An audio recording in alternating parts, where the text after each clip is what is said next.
बड'लेण्ड इंखं टेलिभिजनाव आसाम आयेन आफाद जथुमनि लाइभ 12 जुलाइनिफ्राय आसाम आयेन आफादनि रां बावजा जथुम्मा फैगौ आगस्ट दाननि 13 अक्ट'हालागै जथुमनो लानाय आसाम आयेन आफादनि गासै हाबाफारिखौ बड'लेण्ड इंखं टेलिभिजना लाइभ फोसावगोन।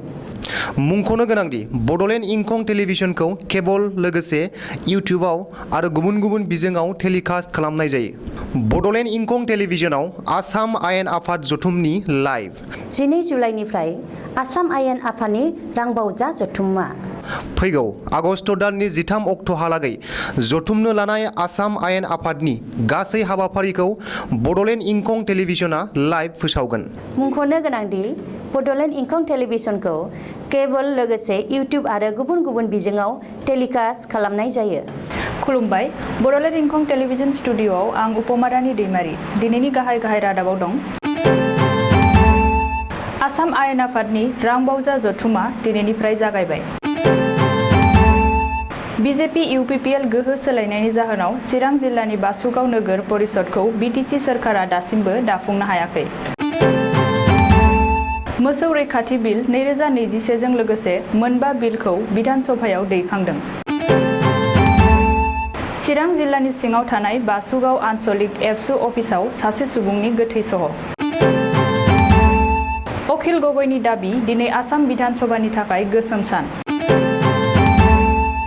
जायफोर गलादारा कर'नानि भेक्सिन लायाखै बिसोरो गावबा गावनि गलाखौ खेवनो मोननाय नङा। सर्बानन्द सनवाला मिरु केबिनेट मन्त्रि महरै बिबान आजावबाय। बिजनि 31 नं राजा लामायाव मोनसे गिख्रंथाव जाब्रबथाय। आसामाव गोदानै 1579 सुबुंनि देहायाव कर'ना पजिटिभ, सा 12 नि जिउ खहा। काटिमारि CRPF केम्पआव सानै जवाना गावजों गाव गुलि गावलायलायनायाव सानैबो जोखोम जादों।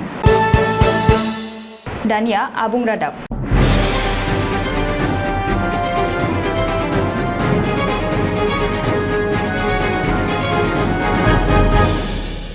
आसाम आयेन आफादनि बुंथिगिरि बिश्वजित दैमारिनि दैदेननायाव दिनैनिफ्राय जागायबाय आसाम आयेन आफादनि रांबावजा जथुमा। डक्टर हिमन्त बिश्व शर्मा दैदेननाय आसाम सोरखारनि गिबि रांबावजा जथुमा फैगौ 13 आगस्तसिम सोलिगोन। मख'नो गोनांदि आसामनि देग्लायनि बाजेटआ मोनसे जारिमिनारि जागोन।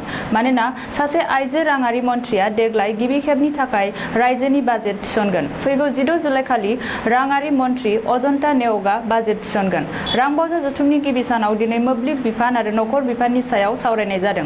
गिबि सानावनो शिबसागरनि MLA अखिल गगैया मोब्लिब बिफाननि मन्थ्रि बिमल बराखौ सोंथि खालामदोंमोन। नाथाय अखिल गगैनि सोंथियाव गिबि मन्थ्रियाबो मिनियालासेनो थानो हायाखै। बबेखानि सोंथियाव माखासे गोरोन्थि जानायनि थाखाय बेबादि थासारिया सोमजिदों होननानै सुलुङाव बुंदों। प्रमद बर'जों दैदेनजानाय UPPL, BJP आरो GSP मोनथाम दोलो लोगो नांनानै दाफुंजानाय आथिखालनि बिटिसि सोरखारा चिरां जिल्लानि बासुगाव नोगोर परिषदखौ दाफुंनानै होनो हायैयाव जायगानि सुबुंफोरा जोबोद दुखु मोननाय फोरमायदों।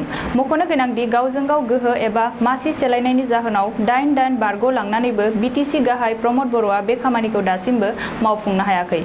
ओजोंहाय चिरां मण्डल BJP दोलोनि आफादगिरि गलक बसुमतारिया दाबि खालामदोंदि आथिखालाव चिरांनि मोननै नोगोर परिषद फारियै काजलगाव आरो बिजनी नोगोर परिषदआव UPPL दोलोनो मासिगिरि मासिखौ होनाय जाबाय।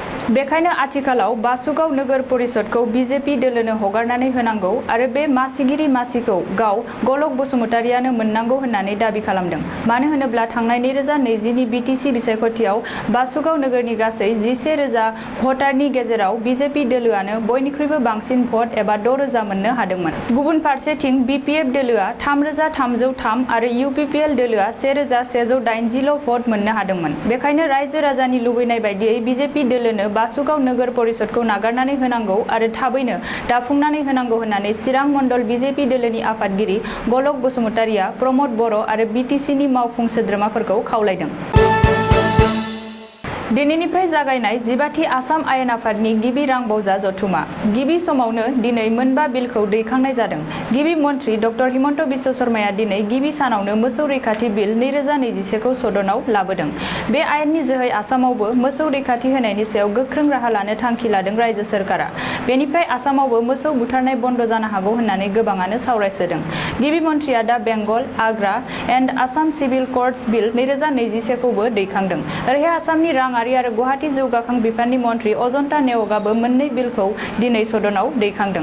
बे मोननै बिलानो जादों the Assam goods and services and amendment bill 2021 आरो the Assam municipal amendment bill. मिथिनो हानाय बादिब्ला आसाम आयेन आफादनि सोलिफु रां बावजा जथुमाव गासै मोन 13 बिलखौ दैखांनाय जागोन। ओरैहाय दिनै गिबि सानावनो हेंथा दोलोनि सोद्रोमाफोरा सदनखौ दुंहाव खालामनायखौ नुनो मोन्दों। रायजोआव मुवा बेसादनि बेसेन बांग्लाबनायखौ लाना सावरायनायाव हेंथा दोलोआ जथुमखौ दोनथ'नो खावलायदोंमोन। नाथाय बुंथिगिरिया गनायथि होयिनि थाखाय हेंथा दोलोनि सोद्रोमाफोरा सदन नागारना ओंखारलांनायबो नुनो मोन्दों। चिरां जिल्लानि सिङाव थानाय बासुगाव आन्सलिक एबसु अफिसाव फरायबाय थानाय सासे फरायसानि गोथै सह बोखांदों। सुलुंनाव मिथिनो मोननाय बादिब्ला जिउ गोमानाय मानसिया BA फरायबाय थानाय सासे फरायसा लोगोसे एबसु मावथि 24 बोसोर बैसोनि मनजित ब्रह्म। दिनै फुंनि 9 रिंगासो समाव बासुगाव आन्सलिक एबसु अफिसनि मावथि सोद्रोमाफोरा हरखाबै मनजितनि गोग्लैना थानाय गोथै सहखौ नुसनो। बेनि उनाव चिरां जिल्लानि सिङाव थानाय बासुगाव पुलिस थानायाव खौरां हरो। उनाव पुलिसआ जाथाय जानाय जायगायाव फैनानै गोथै सहखौ बोखांना खाथिनि काजलगाव JSB सिभिल हस्पिटालाव पस्टमर्टेमनि थाखाय लानानै थाङो। मा जानानै मनजितनि जिउआ गोमाखो बेनि बागै दासिमबो जेबो खौरां मोननाय जायाखै। फरायफुबाय थानाय फरायसानि बेबादि हरखाबै जिउ गोमानायाव नखर आरो बासुगाव आन्सलिक एबसुनि सोद्रोमाफोरा दुखु फोरमायदों।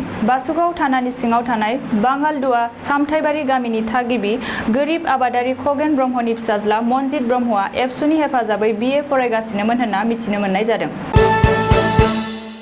आसाम आयेन आफादनि रां बावजा जथुमा दिनैनिफ्राय जागायबाय। गिबि सानावनो हेंथा दोलोनि सोद्रोमाफोरा दिनै गिबि मन्थ्रि डक्टर हिमन्त बिश्व शर्मानि हेंथायै बिधान सभानि बाहेराव सोमावसारदों।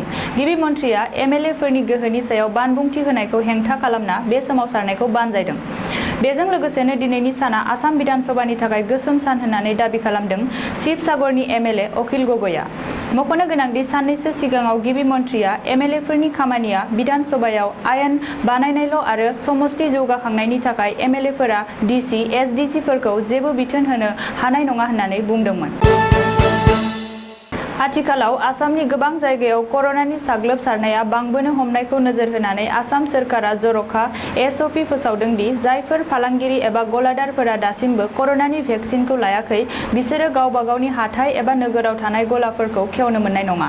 नोजोर होनो गोनांदि आसामनि राजथावनि गुवाहाटि एबा दिसपुराव थांनाय सनिबार आरो रबिबार खालि 600 निबो बांसिन सुबुंनि देहायाव COVID-19 एबा कर'ना पजिटिभ मोनदों। बेनि अनगायैबो आसामनि गोबां जिल्लायाव कर'नानि साग्लोबसारनाया बांसिन जादों आरो गाज्रियै गोहोम गोग्लैनायखौ नोजोर होनानै रायजो सोरखारा सांग्रांथि होदों आरो गले गले SOP खौ सोलायनो गोनां जादों। आसामनि बारग' गिबि मन्थ्रि सर्बानन्द सन'वालआ नरेन्द्र मदि दैदेननाय मन्त्रि सभानि केबिनेट मन्थ्रि महरै बिबान लाबाय। सर्बानन्द सन'वालआ रबिबार खालि मिरुनि आयुष मन्त्रालयजों लोगोसे गाथोन, जाहाज आरो दै लामा बिफाननि मन्थ्रि महरै बिबान लायो। मख'नो गोनांदि सर्बानन्द सन'वालआ थांनाय बुधबार खालिनो मदि मन्त्रि सभानि केबिनेट मन्थ्रि महरै समायखिरा लादोंमोन। नाथाय मोजां बाराय आरो मोजां सम नङिनि थाखाय गावनि मन्थ्रि मासिखौ लाथ'वाखैमोन बारग' गिबि मन्थ्रि सर्बानन्द सन'वालआ। थांनाय हराव चिरां जिल्ला बिजनीनि गेरगुवाबारि 31 नं राजा लामायाव बाइकजों गिख्रंथाव जाब्रबथाय जायो। जाब्रबथाय जानाय मानसिया गरायमारिनि सायातानि 28 बोसोर बैसोनि होनना सुलुंनिफ्राय मिथिनो मोननाय जादों। AS 26D 1827 नम्बरनि बाइकजों न'आव थांबाय थानाय समावनो बे गिख्रंथाव जाब्रबथाया जायो। आसामाव रबिबार खालि सानसेनि गेजेराव गोदानै 1579 सा सुबुंनि देहायाव कर'ना पजिटिभ मोननो हादों। बेनि अनगायैबो मैया सानसेनि गेजेराव आसामाव कर'नाजों सा 16 सुबुंफोरा जिउ गोमायो होननानै नेशनेल हेल्थ मिशननि बुलिनियाव फोसावदों। रिपर्टनि बायदिब्ला मैयानि सानाव जरहाट जिल्लायाव गोदानै कर'ना गाग्लोबनायाव सुबुंनि बिबाङा बांसिन जादों। जरहाटआव मैया गोदानै 185 सा सुबुंनि देहायाव कर'ना पजिटिभ मोननो हादों। नैथियाव गलाघाटआव 180 सा, कामरुप मेट्र'आव 150 सा बाक्सा आरो सनितपुराव 103 सुबुंनि देहायाव गोदानै करोना पजिटिभ मोननो हायो। ओरैहाय आसामाव दिनैसिम करोनायाव जिउ गोमानायनि हारा 0.90 जौखोन्दो। बबेखानि बे समाव 19,972 सा एक्टिभ करोना बेरामिफोर दं। नगाव जिल्लानि काटिमारि 34 नं बेटेलियन CRPF केम्पआव रबिबारनि मोनायाव सानै CRPF जवान एबा कनस्टेबलआ गावजों गाव गावबा गावनि जेंनाखौ लानानै एना एनि एबा नांलाय खमलाय जानायाव सानैबो गुलि गावनायाव सानैबो जवाना जखम जादों। CRPFनि सुलुङाव फोरमायनाय बायदिब्ला बिसोर सानै कनस्टेबलनि मुङा फारियै आसाम बरपेटानि जहिरुल इस्लाम आरो त्रिपुरानि राजु सिल। जाथाय जाखांनाय लोगो लोगोनो बिसोर सानैखौबो नगाव सिभिल हस्पिटालाव एडमिट खालामदोंमोनब्लाबो नाथाय उननि समाव मोजांसिन फाहामथायनि थाखाय सानैखौबो GMCH आव रिफार खालामफिननाय जादों होननानै गुवाहाटी 9 माइलआव थानाय CRPF ग्रुप सेन्टारनि DIGआ खौरांगिरिनि सिगाङाव फोरमायदों।